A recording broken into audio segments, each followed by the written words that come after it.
History facts کے موضوع دوستو السلام علیکم ناظرین گرامی، آپ نے دنیا کے مشہور ترین بحری جہاز ٹائٹینک کے بارے میں تو سنا ہی ہوگا اور آپ کو کسی حد تک اس کی تاریخ کے بارے میں بھی پتا ہوگا، لیکن آج کی ویڈیو میں ہم آپ کو بتانے جا رہے ہیں ٹائٹینک کے متعلق دلچسپ حقائق کے بارے میں جو بیشتر لوگ نہیں جانتے۔ موضوع کا آغاز کرنے سے پہلے آپ سے گزارش ہے کہ چینل کو سبسکرائب کر لیں جبکہ ویڈیو کو آخر تک ضرور دیکھیں۔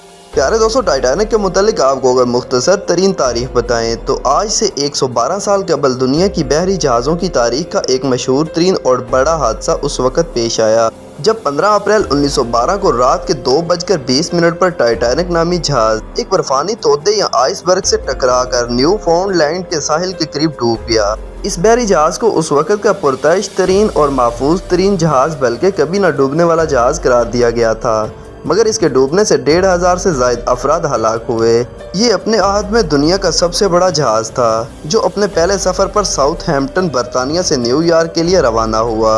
یہ جہاز 882 فٹ لمبا اور 90 فٹ سے زیادہ اونچا تھا اور اس کا وزن 53,000 ٹن تھا۔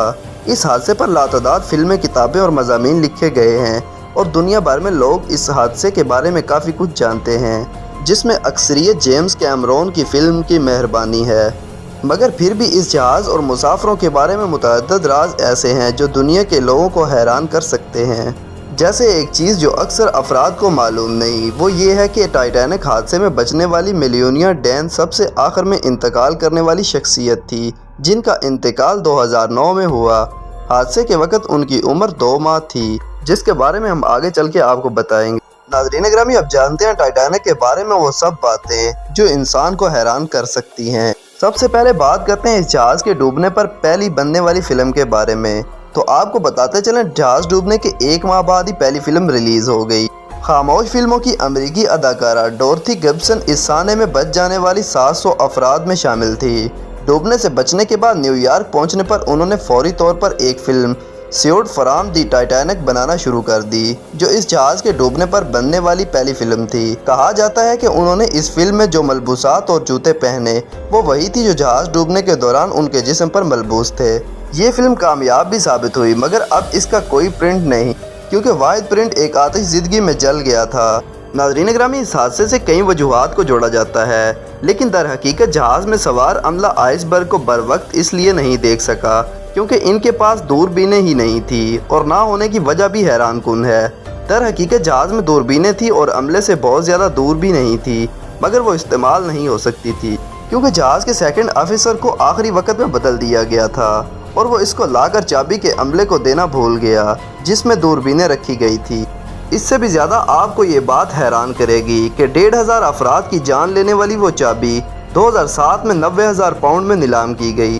اس جہاز کی تعمیر کے وقت ہی حادثات ہونا شروع ہو گئے تھے۔ ٹائٹینک کی تیاری کے وقت سے ہی حادثات کا سلسلہ شروع ہو گیا تھا اور اسے بنانے کے دوران 8 افراد مختلف حادثات میں ہلاک ہوئے، جن میں سے اب کے 5 نام ہی لوگوں کو معلوم ہیں، مگر ان سب کے بعد از مرگ یادگار 2012 میں بلافسٹ میں تیار کی گئی۔ اس جہاز میں دنیا کے امیر ترین شخص کی بھی موت ہوئی تھی۔ اس جہاز میں جون جیکب اسٹرافورتھ بھی سوار تھے، جو اس دور میں دنیا کے امیر ترین شخص سمجھے جاتے تھے۔ اس وقت وہ 15 کروڑ ڈالرز، موجودہ عہد کے 3.5 ارب ڈالرز کے مالک تھے۔ وہ اپنی نئی شادی کے بعد ہنی مون منا کر واپس امریکہ لوٹ رہے تھے اور ڈوب کر مر گئے۔ جون جیکب آسٹر ان چند افراد میں سے ہیں جن کی لاشیں حادثے کے بعد دریافت کی جا سکی اور اس وقت ان کی جیب سے لگ بھگ $2,500 ملے۔ اس کہانی میں ایک عنوان ہم نے خوش قسمت عورت کے نام سے بھی رکھا ہے۔ یہ عورت خوش قسمت بھی اور بد قسمت بھی۔ ایک نرس وائلڈ جیسپ اس دنیا کی خوش قسمت ترین عورت اس حوالے سے ہے کہ وہ ٹائٹینک کے حادثے میں بچنے میں کامیاب ہو گئی۔ اس وقت ان کی عمر 25 سال تھی۔ یہ ٹائٹینک میں نرس تھی۔ ٹائٹینک حادثے میں ٹائٹینک کی تباہی اور ان کی زندگی کے بچنے کے بعد انہوں نے بحری جہاز بریٹینیکا میں کام جاری رکھا اور 1916 میں یہ جہاز ایک جرمن یو بوٹ کے ساتھ لگائے بارودی سرنگ کا شکار ہو کر ڈوب گیا۔ تاہم وائلڈ جیسپ ایک بار پھر بچ گئی، مگر اس بار سر کی سنگین انجری کا سامنا ہوا جس نے ان کی پوری زندگی کو متاثر کی۔ تاریخ کی کتابوں میں جب آپ اس حادثے کو دیکھیں گے تو آپ کو ایک موضوع ملے گا، زندہ بچنے کے لیے عجیب کوشش۔ لیکن یہ جتنا دلچسپ عنوان لگ رہا ہے، اس میں ہے سراسر جھوٹ۔ ایسی افواہیں ہیں کہ کچھ مردوں نے زندہ بچنے کے لیے خواتین کا روپ دھار لیا، تاکہ انہیں لائف بوٹس میں جگہ مل سکے۔ ٹائٹینک کے حادثے میں بچ جانے والے ایسے ایک جوڑے کے درمیان ان افواہوں کے نتیجے میں 1916 میں طلاق بھی ہو گئی۔ ڈکنسن اور ہیلن بیشپ نامی جوڑے کے درمیان یہ عجیب واقعہ پیش آیا تھا اور ڈکنسن نے امریکی سینٹ میں اپنا بیان میں یہ دعویٰ کیا تھا کہ ایسا کوئی آفیشل آرڈر نہیں تھا کہ لائف بوٹس میں صرف خواتین اور بچوں کو ہی جگہ دی جانی چاہیے۔ اس افسوسناک واقعے میں ایک موضوع ہے لوگوں کے لیے قربانی دینے والے۔ ٹائٹینک میں سوار تمام انجینئرز نے مسافروں کو بچانے کے لیے اپنی جان کی قربانی کی۔ در حقیقت اس جہاز کی روشنی اس وقت ہی بند ہو گئی جب وہ مکمل طور پر ڈوب، اور ایسا اس میں سوار انجینئر کی جانب سے تمام افراد کو بچانے کے لیے بلا تھکان کوششیں کی گئی، جو جہاز کو ڈوبنے کے دوران بھی پیچھے رہ کر بجلی اور پمپس چلاتے رہے۔ انہوں نے ریڈیو کی سروس کو بھی کافی دیر تک بحال رکھا۔ یہ کل 25 انجینئرز تھے اور ایک بھی زندہ نہیں بچ سکا۔ اس افسوسناک واقعے میں ایک موضوع ہے خوش قسمت بچے۔ ایڈمنڈ اور مائیکل نوراٹیل نامی بھائی اس حادثے کے وقت بالترتیب 2 اور 4 سال کے تھے۔ اس جہاز میں وہ اپنے والد مائیکل سینئر کے ہمراہ سوار ہوئے، جو انہیں ماں سے اغوا کر کے اس توقع کے ساتھ لے آیا تھا کہ اس کی ناراض بیوی اس کا تعاقب کرے گی اور وہ امریکہ میں نئی زندگی کا آغاز کر سکیں گے۔ ان بچوں کو باپ نے ایک لائف بوٹ میں سوار کرا دی، جس کی وجہ سے وہ بچے تو بچ گئے لیکن ان کا باپ ڈوب گیا۔ یہ بچے انگلش نہیں بول سکتے تو انہیں حادثے میں بچ جانے والے ایک فرینچ بولنے والے شخص نے گود لے لیا، مگر حکام نے حادثے کے 1 ماہ بعد ان کی ماں کو تلاش کر کے بچوں کو اس کے حوالے کر دیا۔ اس سے اگلا موضوع ہے حادثے کی پیشن گوئی 14 سال قبل کی گئی۔ ایک امریکی مصنف مورگن رابرٹسن نے 1898 یعنی ٹائٹینک کے حادثے سے 12 سال قبل اپنے ناول فوٹیلیٹی میں اس طرح کے حادثے کی پیش گوئی کی تھی۔ یہ ناول ایک جہاز ٹائٹن کے ڈوبنے کے گرد گھومتا تھا اور ناول میں جو تفصیلات دی گئی تھی وہ حیران کن حد تک ٹائٹینک کے ڈوبنے سے مماثلت رکھتی تھی۔ پہلی چیز تو جہازوں کے نام تھے جن میں محض 2 حروف کا فرق تھا، یعنی ٹائٹن اور ٹائٹینک۔ ناول میں جہاز کا جو سائز تھا وہ بھی ٹائٹینک جیسا تھا۔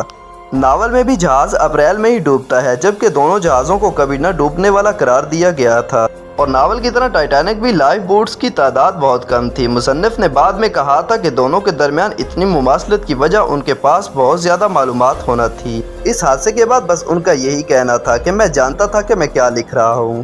اس واقعے میں اگلا موضوع ہے ٹائٹینک کے قریب موجود جہاز بھی ڈوب گیا۔ ایس کیلیفورنیا نامی جہاز ٹائٹینک کو پیش آنے والے حادثے کے وقت چند کلومیٹر ہی دور تھا، مگر وہ بدقسمت افراد کی کوئی مدد نہیں کر سکا کیونکہ ایس کیلیفورنیا کا ریڈیو رات کو اس وقت بند کر دیا گیا تھا جب ٹائٹینک آئس برگ سے ٹکرایا۔ اسی طرح جب کیلیفورنیا کے کپتان کو ٹائٹینک سے پھینکے جانے والی روشنی کے بعد جگایا تو اس نے خیال کیا کہ وہ تو محض آتش بازی ہے، اور جب ایسو پیغام ان تک پہنچا تو بہت تاخیر ہو چکی تھی۔ حیران کن طور پر ایس کیلیفورنیا بھی زیادہ عرصے تک تیر نہ سکا اور نومبر 1915 میں جرمن آبدوز کے تارپیڈو سے ٹکرا کر ڈوب گیا۔ اس واقعے میں ایک اور موضوع ہے، جہاز کے ساتھ ڈوبنے کے باوجود بچ جانے والی واحد خاتون۔ روڈا میری ایبٹ جہاز کے ڈیک پر آخر تک اپنے 2 بیٹوں کے ساتھ موجود رہی تھی اور یہ تینوں جہاز کے ساتھ پانی میں چلے گئے۔ خاتون کے دونوں بیٹے سمندر میں ڈوب گئے مگر انہیں ایک لائف بوٹ نے نکال لیا جس سے ان کی جان بچ گئی۔ اس افسوسناک واقعے میں اگلا موضوع ہے فلم کی لاگت جہاز کی تعمیر سے بھی زیادہ۔ ٹائٹینک جب تعمیر ہوا تو 1912 میں اس کی لاگت $75 لاکھ تھی، جو موجودہ عہد میں $19 کروڑ بنتی ہے۔ دلچسپ بات یہ ہے کہ جیمز کیمرون 1997 میں ریلیز ہونے والی بلاک بسٹر فلم ٹائٹینک کا بجٹ $20 کروڑ تھا، جو آج کا تقریباً $72 کروڑ بنتا ہے۔ اس واقعے کا اگلا موضوع ڈوبنے کی 7 دہائیوں بعد اس کا ملبہ ملا۔ جی ہاں، ٹائٹینک اپنے عہد میں دنیا کا سب سے بڑا بحری جہاز تھا اور یہ بھی اندازہ تھا کہ وہ کہاں ڈوبا، مگر 73 سال تک اس کا ملبہ دریافت کرنے کی تمام تر کوششیں ناکام ثابت ہوئی اور اسے 1985 میں مبینہ طور پر ایک خفیہ سر جنگ کے نیوی مشن کے دوران دریافت کیا۔ اس واقعے میں ایک موضوع ڈوبتے ہوئے فرسٹ کلاس مسافروں کے تحفظ کو ترجیح دینا۔ اس حادثے میں 1500 سے زائد افراد ہلاک ہوئے، جن میں فرسٹ کلاس کے محض 4 خواتین شامل تھی۔